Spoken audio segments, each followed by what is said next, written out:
Hello there folks, welcome back to the Chap's Guide. My name is Ash and I am your host on this journey through men's style, self-development and personal grooming.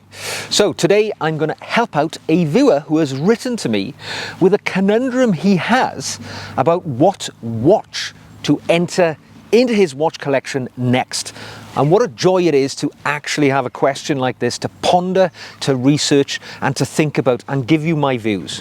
So first of all, I'm going to do the classic wristwatch check for you folks. And today, as it's autumn here in the UK, I am sporting a watch which I feel is quite autumnal in its colours. And it is a Rolex GMT Master 2. It's the CHNR model, commonly called the root beer. It's the two-tone, so I've got rose gold, and it's got, when I say an autumn watch, it's got that brown black bezel, which I think always looks somewhat autumnal in its nature. And it's this time of year that I enjoy wearing it the most. So let me get to this question for Curtis, who's asked me. I turn 30 years of old next year, and I'm looking to buy myself my first luxury watch. I currently have a few affordable watches, such as a Seiko SPB 143 and a Seiko SAB035, which I wore on my wedding day this year. Congratulations, buddy. Which watch would you recommend as a watch to keep for a lifetime at a price point of £3,000 to £5,000? I am currently looking at a few models from the Tuda Black Bay range, an Omega Seamaster 300, or potentially stretching to a Rolex Oyster Perpetual 36. I'd love to hear your thoughts. Okay, sir. Curtis, first of all, let's look at what you've already got so we get a flavour of your sort of tastes. So you said you have a Seiko SPB 143. That is a heritage diver's watch. It's one of the classics. It's still in the Seiko range at the moment, and it's a really good looking watch actually. It's not cheap, £1,150. So you've spent some money on a Seiko. Not everybody would do that, but it's a really classic watch. It's got a 40.5mm diameter on the dial, 70-hour power reserve, 200 meters of water resistance. It is a classic dive watch with a date. And it's one of those pieces I think flies under the radar. Nobody's going to look twice at it. It's a lovely, good quality watch, and it's going to last a lifetime, no doubt. So a good choice there. Now your other watch tells us that whilst you like utility dive watches, you also like things that look a little smarter as well. Because you said you have the Seiko SAB035. I think they call it the Spirit, don't they? And that is more of your classical, dare I say it, it's not a dress watch, because, you know, dress watches tend to have leather straps, but it's more dressy in the world of utility watches. It's not a field watch, but it's more of a watch that you can wear day to day. This would look fine with a suit, with any sort of clothing. It's a very versatile piece. Now discontinued, no longer available in the Seiko range. When it was in the range, I think it was around about £500. They're still, you know, you can pick them up on the grey market these days or in the pre-owned market. But the reason why I think it was so classical is because of its shape, size, and just its aesthetic. A 38mm case. Now that is the Goldilocks size, I think, for a wristwatch. 38mm seems to be the good fit for everybody. Whether you've got a small wrist, a big wrist, or anything in between, that's a good fit. 50-hour power reserve, 100 meters of water resistant, gives you a very functional day-to-day watch. Excellent choice. I mean, let's be honest, Curtis, I know it's not what you've asked me, but the reality is these are the only two watches that you need to have for the rest of your life. You can wear that SAB when you're wearing a suit, you're looking smart. You wore it on your wedding day, as you say.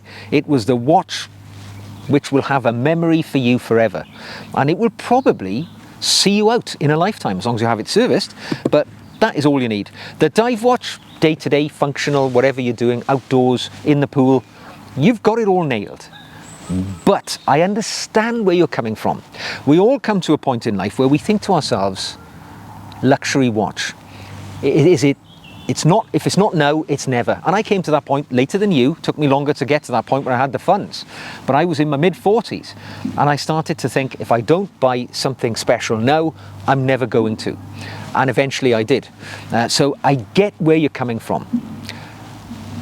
Don't be surprised if you're disappointed, because the two watches you've got are pretty damn good. So the things we're going to talk about are just slightly better. Let's be realistic. You said you're interested in Tudor.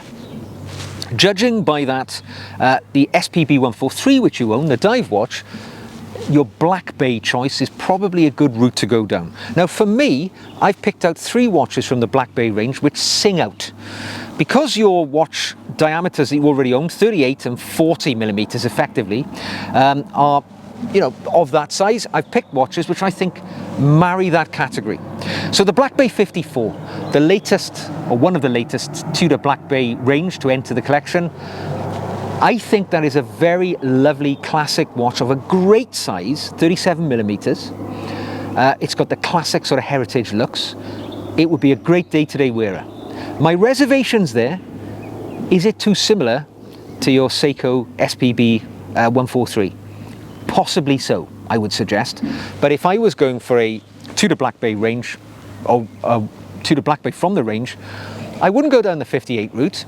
I think I would go down the 54 route. I think it's more classic, myself personally, and the colours of it lend themselves more to the classic era. £3,360, so well in your range. Worth trying on if you're thinking about it seriously, because that 37 millimeter, many people will discount it for being too small. I tried it on the jewellery store. I was surprised how well it wore. Now, still in the Black Bay range, Black Bay 58 GMT, released in the last year, a classic watch with the black red bezel in the 39 millimeter size, £3,960. Right, well within your price bracket. Might be what you're looking for, because what you're getting here is something different. You've got a dive watch, you've got something a little more dressy. What you could have here is a watch with a complication, which has more colour.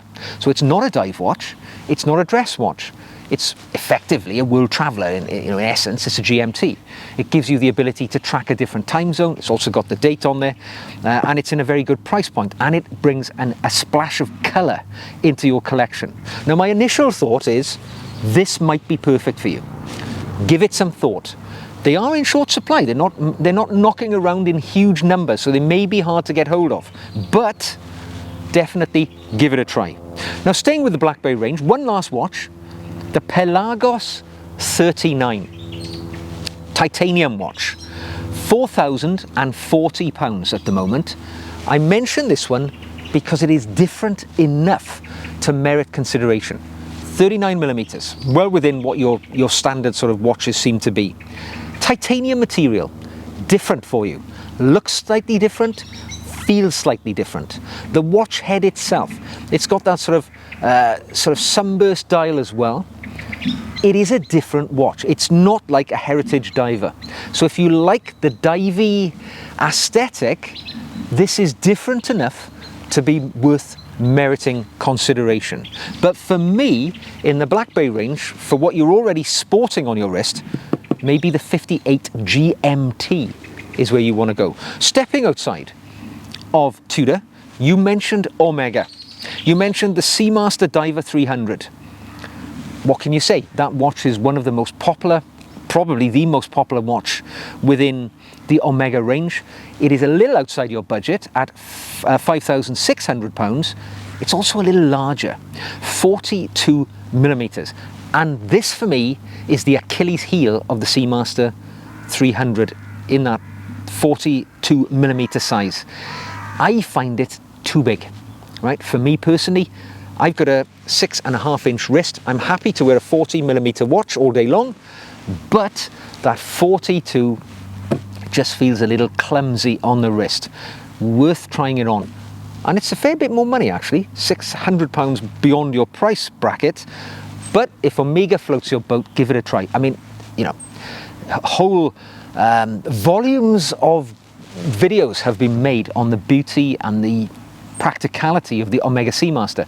You can't argue with it. It's a great watch, but give it a try on first. The size might be a deal breaker. It's unfortunate that you're limited to the price point of 5,000 being your upper end, because, and I'm tempting, you know, if you pushed a little further, the Aqua Terra in the Omega range. It's a Seamaster range, 150 meters water resistant.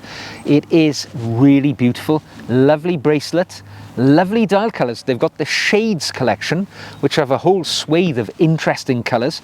I tried on a green one earlier in the year, 38 millimeter case size, right up your tree. Might be worth trying that watch on and then doing a little bit of extra saving to get that one if it floats your boat. But if Omega is where you want to go, that's definitely a consideration. You mentioned Rolex. I feel the shine has gone off Rolex in the last few years, say me wearing a Rolex, but for me Rolex has dropped into the sort of slightly more gaudy, slightly more ostentatious bracket of wristwatches. They held the sort of throne over the wristwatch world for so long. I think they've actually tipped into the world of being too popular, and that makes them something that people may be steering away from. But you mentioned it, and you can't really talk about watches like this if you don't mention the Oyster Perpetual 36. £5,300, a little touch over your £5,000 upper price bracket. However, saying that, if you could get one of the Oyster Perpetual 36s, it's not terribly far off the price of that Seamaster diver you talked about, so it's nearly there or thereabouts. But what you would have with the Rolex is a watch which will hold its price. You've got a lot of choice going on there as well. You can have, I think, for my choice of the collections, they've got a silver, which I think is very practical, wearable in a whole choice of situations. You can have black. I would say the silver looks very much like that Seiko SAB you have, so maybe you want to go down one of the more strong colors like the green or even the bright blue, which I think looks great on the OP36. But give that consideration. I mean, you know, you can't not at least think about the Rolex. If you can get it, of course. That would be a challenge in itself. Actually, if you wanted, say, a bright blue or a green OP36, you're going to struggle to get one easily. But, you know, it's a long-term goal. I'm going to give you a left of center choice, my final choice that I want you to consider. And I've got a picture of it on my phone just to remind me of its beauty. And I've gone, because you like Seiko, obviously you've owned these two Seikos, they're part of your journey. If you want to stay in the Seiko family, Grand Seiko is clearly the top of the shop. They are right there now with Rolex, with Omega, in their consideration by watch enthusiasts around the world. Their quality, their standard of manufacture, finishing, it's right there. And there is one in the collection which really sings out to me. And unfortunately, it has, its designator is just a bundle of numbers and letters. It's the SBG-M221. It is effectively the GMT watch, right? So it's a GMT. It's got a beautiful, what I would describe a cream-colored dial. It's absolutely gorgeous, ivory-colored dial, and very simple in many regards. Simple baton hour markers. It's got a blued GMT hand, which keeps track of that extra time zone. Date window at 3 o'clock. I just think this thing is bloody gorgeous. 39.5 millimeters in diameter, 72-hour power reserve, 4,550 pounds. It is right up your tree, I think. And do you know what? I am tempted by one of these things. I think they're beautiful and practical and different. And it might be the thing that you're looking for. At least give it a try. Try it on, see if it floats your boat. I think you'll be pleasantly surprised. I could well see myself owning one of those very, very easily. Definitely considering it. So there we go. I hope, Curtis, that has been of some assistance to you today. If you would like to ask me a question, drop it into the comment section or send me an email. I'd love to hear from you. If you've enjoyed the video, like it, subscribe for more. If you'd like to support the channel, you could buy me a coffee or even become a patron. Patrons, for a small monthly fee, get additional videos from me each week and a personal dialogue on the patron pages, which you will find the link to in the show notes below. So until the next time, whatever graces your wrist, wear it with pride and passion. And I'll see you again very soon.